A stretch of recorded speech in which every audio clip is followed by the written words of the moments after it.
Gaza Strip. Israel says it destroyed kilometres of militant tunnels and the homes of Hamas commanders. The carnage since last Monday follows weeks of mounting tension and years of unresolved issues. Dan Conifer reports.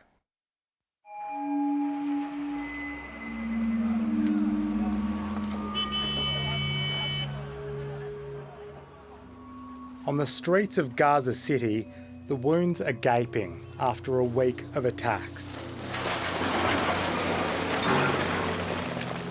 All people in this densely populated strip can do is hope their family homes aren't targeted in the next bombardment.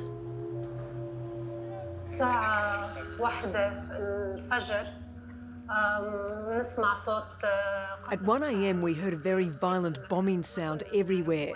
We did not know where it was coming from. Later we got the news. It was coming from where my cousin lives.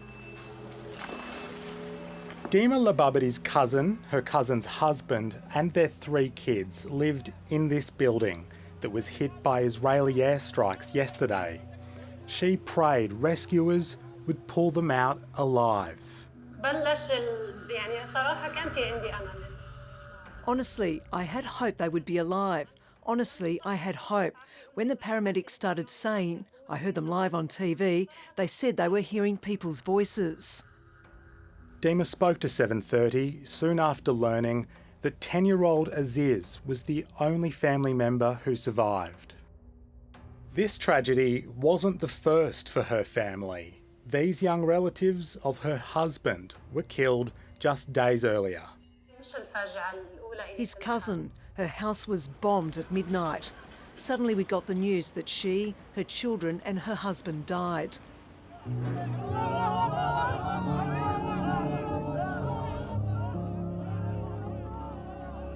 The Gaza Health Ministry says 197 people have been killed by Israeli strikes, including 58 children.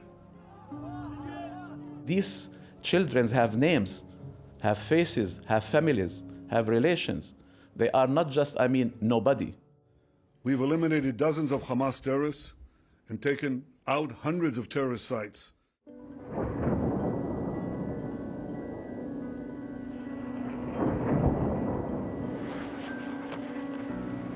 From Gaza, Hamas militants have launched thousands of rockets.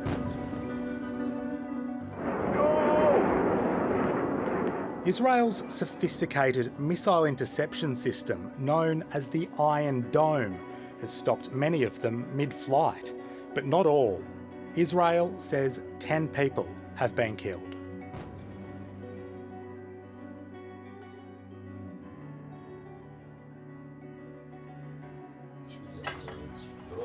Sarat Wiseman, who's 3 months pregnant, was in the shower on Friday night when the rocket sirens went off, warning of an incoming missile attack from Gaza.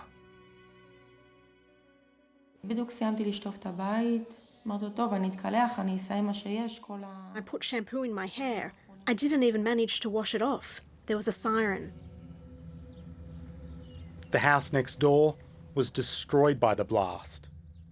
The force of the attack sent shrapnel into the bathroom where Sarat had been just moments before. I can't think about what would have happened, God forbid, if I had stayed there.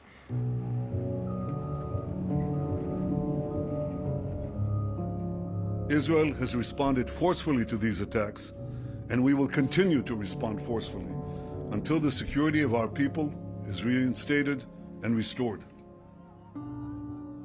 Building after building in Gaza has been destroyed, including this tower, which housed media outlets, including the Associated Press and Al Jazeera. They were warned in advance. Israel says the media outlets had militants as neighbours.